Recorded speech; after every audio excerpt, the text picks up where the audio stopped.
Hello viewers, this is Vikas Iqbal from Tracks and you are watching our famous series Harvard Business Review article series.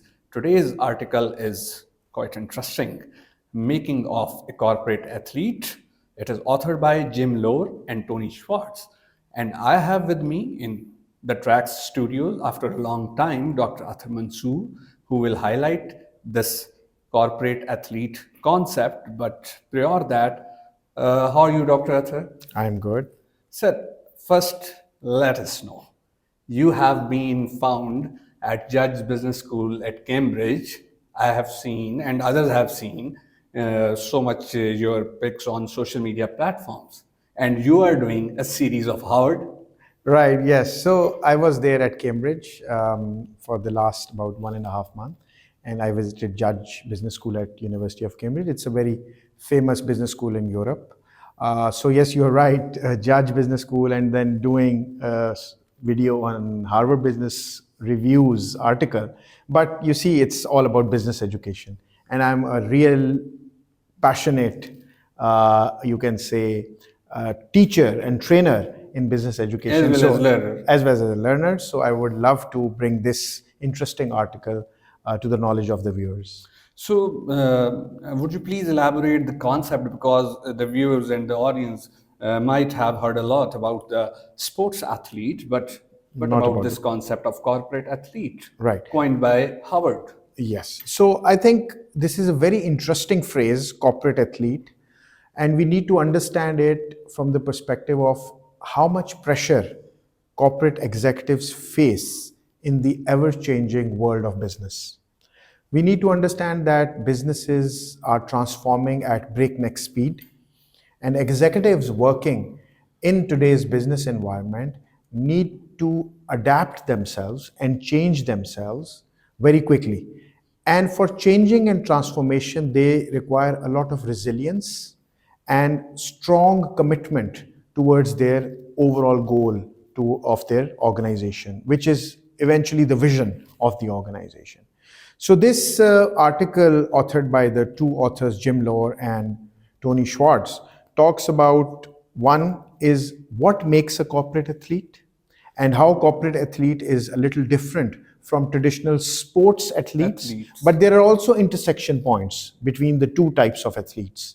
So corporate athlete is a person who can very strongly and in a firm manner fight the challenges a business faces and then come out successful. Just like as athletes practice and then perform, corporate athletes also have to practice and perform. But the difference between corporate and traditional sports athletes is that the traditional sports athletes spend a lot of time in practice and very small amount of time in actually playing, maybe few hours, and then they prepare for months and practice. But corporate athletes, they spend more time in action and they get less time for practice because their work hours very long, for example 8 hours, 10 hours, 12 hours, and they don't get time to practice. So Jim Lohr and Tony Schwartz have given the recipe, have given the formula actually to help executives and corporate people who work in corporate sector to perform at the top and deliver superior value to their organizations, to the society at large, and for themselves. So that is the whole idea of this So, article. sir, if I may ask, what are the salient ingredients or features of the recipe told by these two authors of a corporate elite? Maybe there are 5 or 4. Would you Yes, please tell us? there are 5. One myth which the authors have broken in this article is that usually it is thought or assumed that the performance of a person is directly related to the cognitive capacity in corporate sector. What is cognitive capacity? Cognitive capacity is the thinking power, the brain power. Right. So it's not about sheer brain power. So if a corporate executive wants to perform, he or she should not solely focus on brain power. He or she should also focus on physical power, right? So mental power, mental capacity, cognitive capacity is important, but very few people have researched on physical capacity of corporate athletes. So this is something different which the authors have brought to the table. The 5 things which the author talk about is, one is the ideal performance state. Then they talk about physical capacity. They also talk about mental capacity, and they also talk about sense of purpose, right? So these are 4 or 5 things which the authors talk about in the article. And I'm going to start with the ideal performance state. As for IPS. IPS, ideal performance state, the authors say that in order to become a corporate athlete, you need, just like as world class athletes perform, you need to focus on not just the primary characteristics of yourself. So, primary characteristics of executives can be, for example, their speaking skills or communication skills.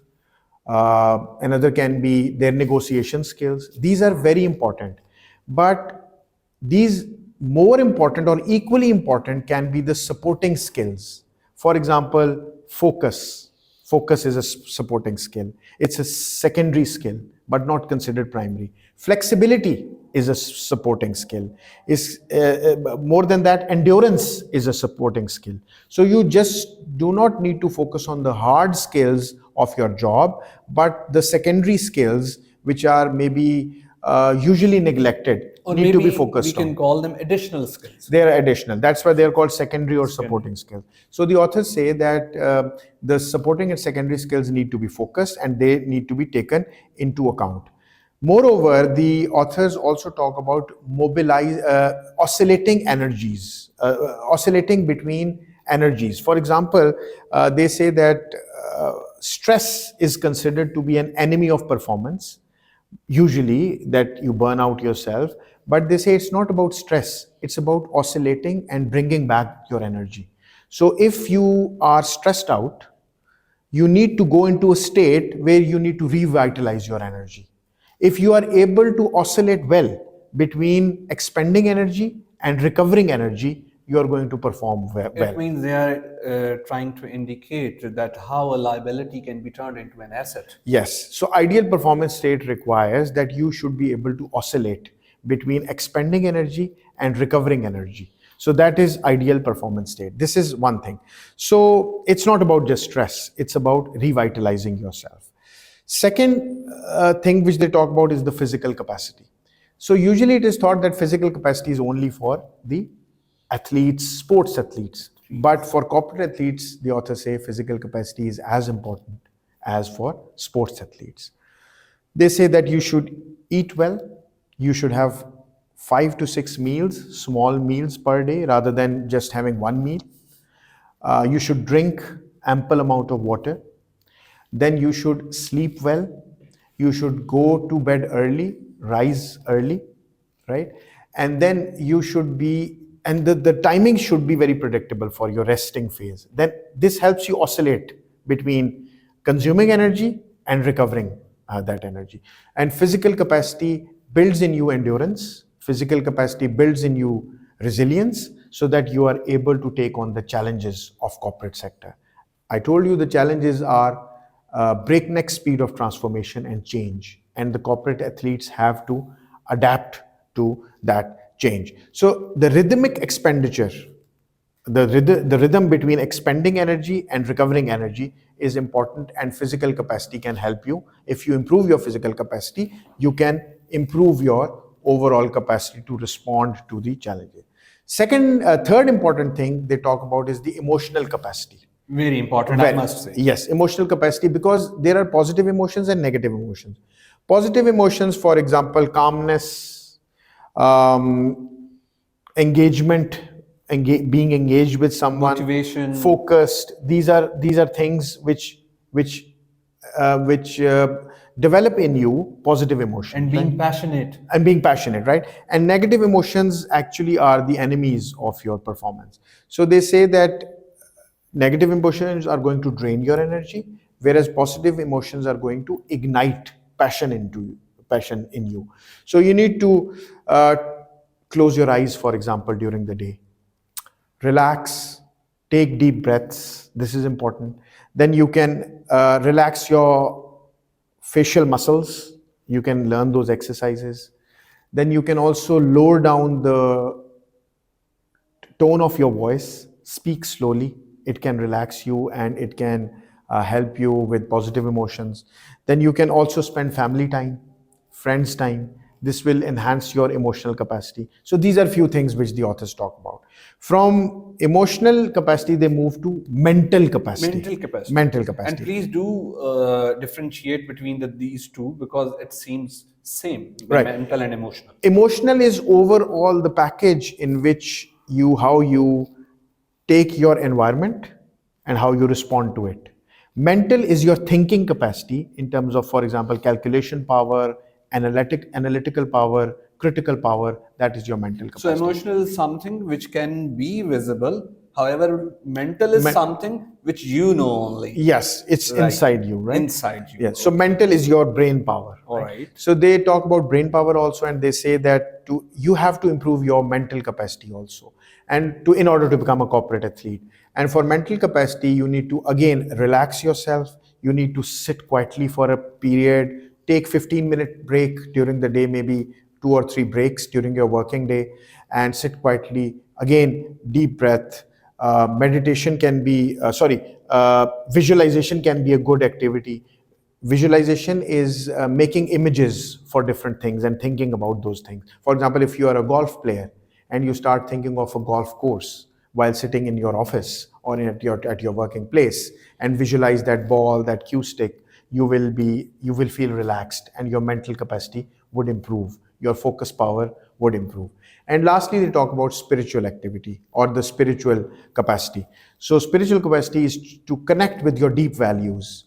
And in order to connect with your deep values, you can do meditation, you can have a prayer break, or you can have, for example, do service to others like philanthropy or community service that can help you connect with your deep values. So basically, just bringing back the five capacities which the author talk about. First is to create an ideal performance state by blending the primary and the secondary characteristics, or the primary things which are your primary skills which your job requires, and then supporting characteristics like focus and flexibility. Second was about the physical capacity. In order to become a corporate athlete, you need to be very resilient and strong physically.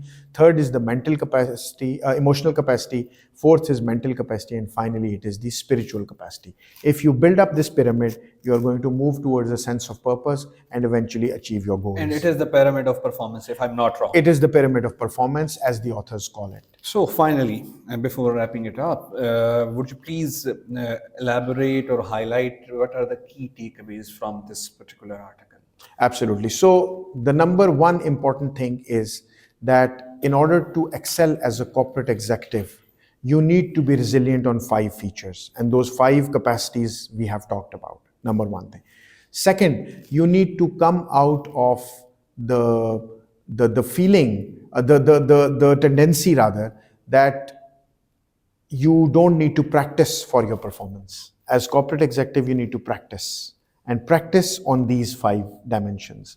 So just like sports people or sports athletes, they practice a lot before performing. You need to overcome this tendency that I'll be stuck in my work all day and I do not need to practice for enhancing these five capacities. And I told you some exercises about on some techniques which the authors talk about, which you can do in each of the domains so that you can eventually improve your overall performance. And finally, I think we need to understand that corporate athlete is a concept which is very fascinating.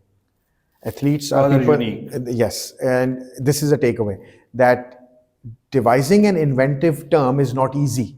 And devising this term was not easy for the authors, and the way they have aligned the capacities with the overall concept is something which each one of us must learn how to understand inventive terms and how to coin inventive terms in order to eventually lead towards something which can be really novel for the society and which can bring value for the society. Thank you so much, Dr. Athar, for enlightening us. Dear viewers, here athlete is a metaphor just to make you guys understand if you are working in managerial capacity in the corporate world, or you are doing anything being entrepreneur, you have to develop these capacities to become perfect in your performance, or if you like, this particular video, please do let us know from your feedback. We are looking forward for it. Till next time, take care.